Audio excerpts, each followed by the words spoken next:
Bueno, ya estamos acá en el estudio de la tarde en vivo con Michelle Deler, experto en gestión de emergencias, para poder conversar respecto a este tema. ¿Cómo estás, Michelle? Muy buenas tardes y muchas gracias por venir a los estudios de la tarde en vivo. No, un gusto, muchas gracias por tu invitación. Bueno, Michelle, estábamos conversando precisamente en la pausa. Llama harto la atención y es muy alarmante que este tercer detenido por el tema, por la supuesta vinculación con los mega incendios de febrero de este año, sea un funcionario de Senapred, es decir, de los servicios de prevención y desastres de nuestro país, y que además era voluntario de bomberos. Así es, y yo creo que es muy preocupante, no solamente por el hecho noticioso en sí mismo, que hoy día se discute en sede judicial, básicamente en los tribunales, para determinar las responsabilidades que le compete a cada una de esas personas. No nos olvidemos, en el verano la primera persona detenida o las dos personas detenidas rápidamente es un brigadista forestal, luego un bombero de la misma compañía del actual bombero y ahora un nuevo bombero que además es funcionario público del servicio más importante en materia de emergencia en nuestro país. Y eso creo que, si bien es cierto, se está viendo por parte de los tribunales, debe llevarnos de una vez por todas a mejorar nuestro sistema de emergencia. Y en este caso tiene que ver con cuáles son las barreras, no solo de entrada al sistema de emergencias, se ejerce de manera remunerada, de manera voluntaria, etcétera, o en un servicio público o en un servicio privado. Básicamente se requiere las barreras de entrada, pero también las barreras de permanencia dentro de un sistema que carece de normas y donde nos olvidamos en Chile de que esta es un área de la seguridad pública y por lo tanto deben haber esos filtros, insisto, no solamente para ingresar, también para mantenerse. Y eso me parece que todavía sigue muy ausente en nuestro sistema, que de base no es un sistema normado en términos de esta área. ¿Cómo no va a ser un sistema normado? No es un sistema normado porque básicamente las barreras de ingreso que tú tienes para, por ejemplo, la administración pública, son pruebas que de una u otra manera califican con aspectos de orden casi administrativo, como por ejemplo tener un título técnico o un título profesional. Voy a contar además algo anecdótico respecto a la ley, pero que simboliza, creo, la falta de prioridad e incluso que se traduce en prolijidad.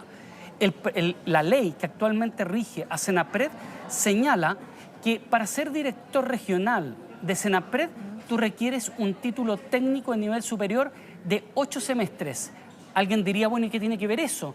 Bueno, en Chile no existen los títulos técnicos de nivel superior de 8 semestres. Los títulos técnicos son de 4 semestres, ¿ya? Y por lo tanto, estamos hablando de que incluso llegamos a puntos de desprolijidad a ese punto. Entonces, cuando nos vamos a cuáles son los requisitos, es que tú tengas un título técnico o un título profesional.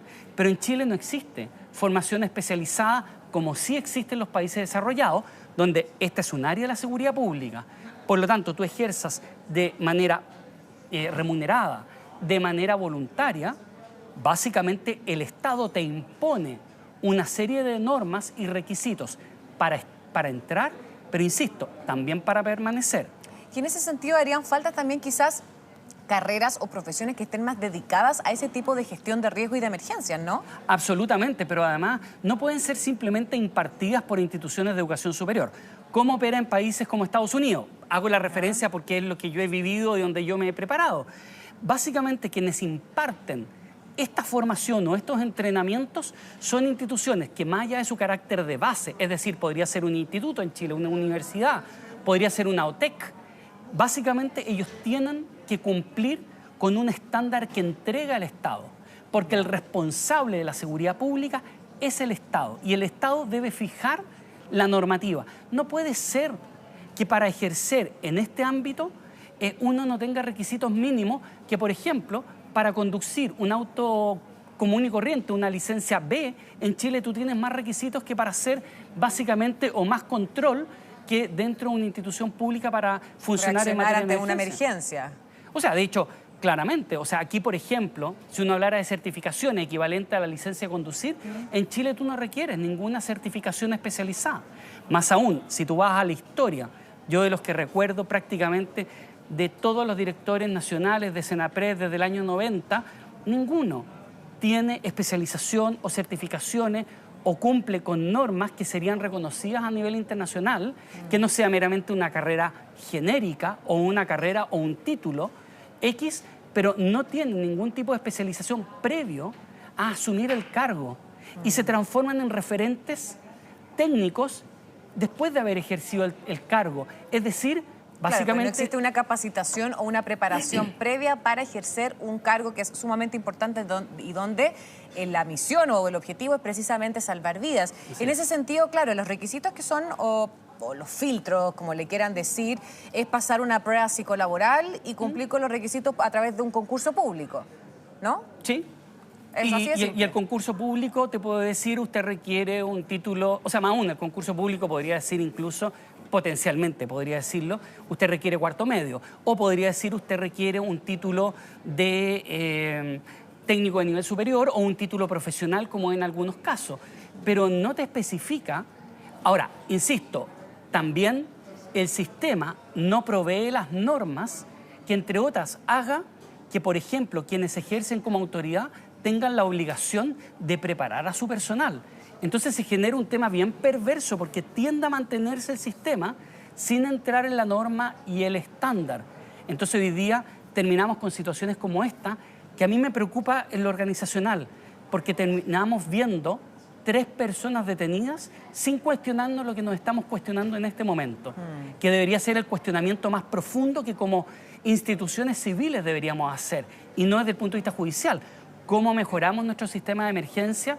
Porque tenemos 3 miembros de los más altos aparatajes de emergencia involucrados. No, claro, y además lo dijeron las propias autoridades. Los 3 perfiles de las personas que han sido detenidas son personas que, si bien algunos indicaron motivos económicos, en el sentido de que querían hacer horas extras, como lo fue este hombre que está imputado, que era exfuncionario de la CONAF, pero también existen otros puntos que pueden ser personas pirómanas. Entonces, claramente, el requisito punto 1 es para ingresar, que son bastante pocos los requisitos y se requieren filtros mayores. Pero por el otro lado, ya, se les hace la prueba psicolaboral.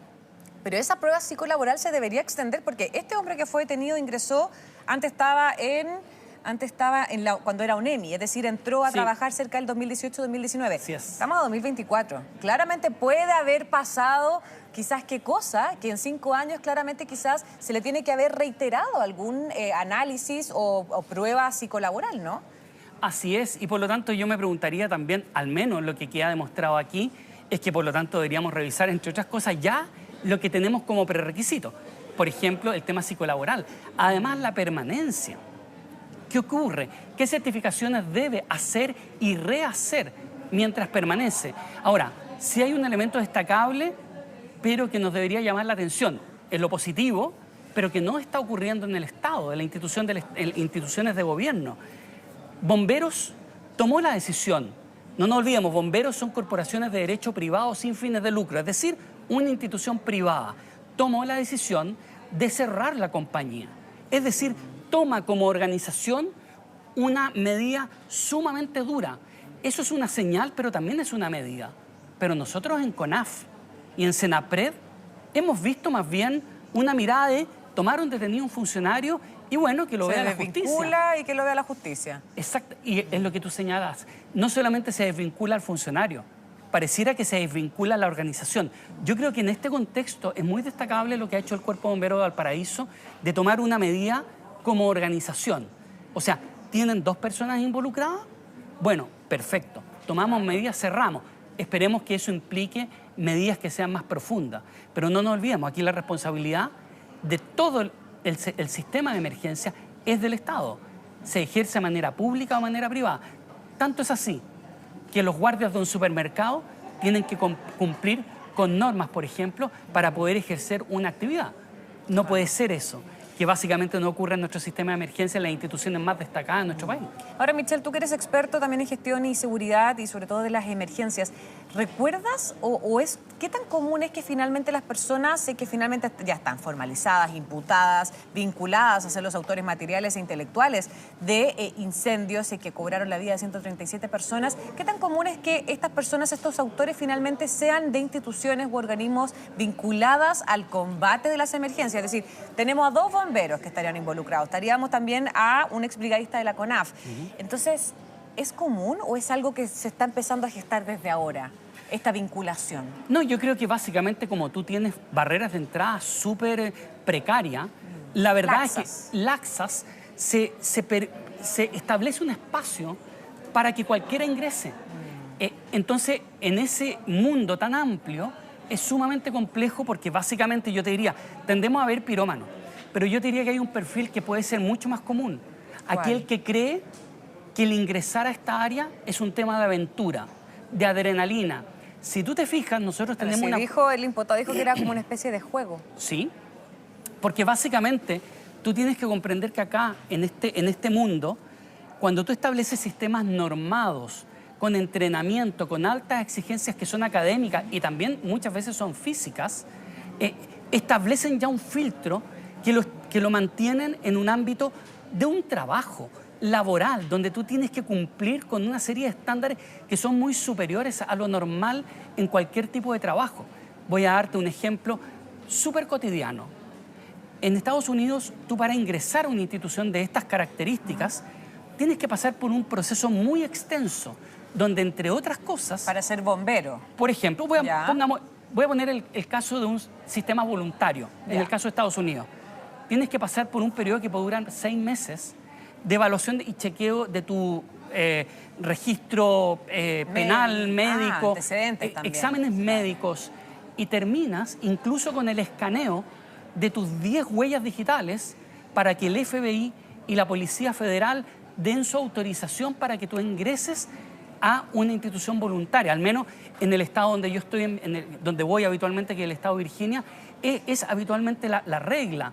Pero además pasas por exámenes de drogas que además cuando tú ya estás adentro se repiten aleatoriamente y de manera obligada. Claro, eso es lo que mencionaba yo, que esta prueba psicolaboral se debería hacer una vez cada 2 años, por ejemplo. Uno nunca sabe quizás la cosa interna, la cosa mental de las personas, cómo puede variar, qué puede detonar ciertas actitudes, ciertos pensamientos. Es decir, debería existir un seguimiento psicolaboral en todos los funcionarios, ¿no? Bueno, de hecho... Es como tú me dices que ahora, claro, lo hacen en Estados Unidos, es decir, no es tan descabellada la idea. No. Y es muy antigua. O sea, básicamente, voy a poner un ejemplo. Si tú pasas y asistes a una emergencia o estás en un ámbito de alto estrés, podríamos pensar los incendios, podríamos pensar terremotos, etcétera, donde tú tienes que lidiar con muchos estresores, uno de los temas que ocurre inmediatamente es, se te ofrece, entre otras cosas, asesoría y consultoría psicológica especializada, no genérica. O sea, tienes psicólogos especializados en esta área. Y en segundo lugar, muchas veces, si tú estás frente a un hecho traumático, estás obligado a pasar por una entrevista y una evaluación psicológica, aunque lleves 20 años trabajando o en servicio. Eso en Chile no ocurre porque no es normado, porque esto se trata como cualquier actividad del mundo público y eso no se comprende. De hecho, cuando yo te digo que esto es del sistema de seguridad pública, si nosotros nos fuéramos a las policías en Chile, ellos ni siquiera están cerca de regirse por algo así. Parte importante de lo que yo señalo, desde la asesoría psicoemocional hasta lo que tiene que ver con examen de droga, para ellos es un tema habitual. O sea, tampoco está tan lejos. Claro. Pero el tema es que si consideramos esto o no como parte de la seguridad pública, cuando tú tienes 137 fallecidos, el segundo incendio más mortífero de este siglo en el mundo, me parece que por respecto a las víctimas, lo mínimo que uno debería hacer es hacer un análisis profundo por parte, no de la justicia, por parte de las instituciones del Estado, de qué hay que corregir.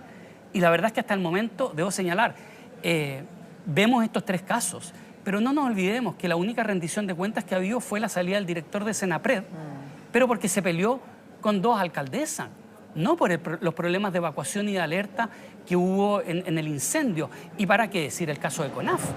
Parece que estamos dando vuelta a la página, iniciando una nueva temporada y se nos han olvidado la tremenda tragedia que tuvimos durante el verano y la tragedia que tuvimos el año anterior a esta tragedia. Hay personas que todavía no tienen casa. Personas que no tienen casa. Y ahí, ¿sabes qué? Insisto, este es un tema del mundo público que no se toma con el peso que merece. La comisión investigadora de este año emitió su informe en julio pasado. Sin embargo, eso tiene que pasar por la Cámara de Diputados para que se vote. Y todavía no pasa. Y todavía no pasa. Entonces, o nos tomamos en serio el mundo de las emergencias como un componente de la seguridad pública, o simplemente sinceramos el tema y decimos que esto no es prioridad y que solamente vamos a espantarnos cada vez que hay una tragedia y después vamos a dar vuelta a la página, que es lo que termina ocurriendo. Claro. Bueno, Michelle Deler, muchísimas gracias por esta interesante conversación en La Tarde en Vivo. No, muchas gracias. Que estés muy bien. Igualmente.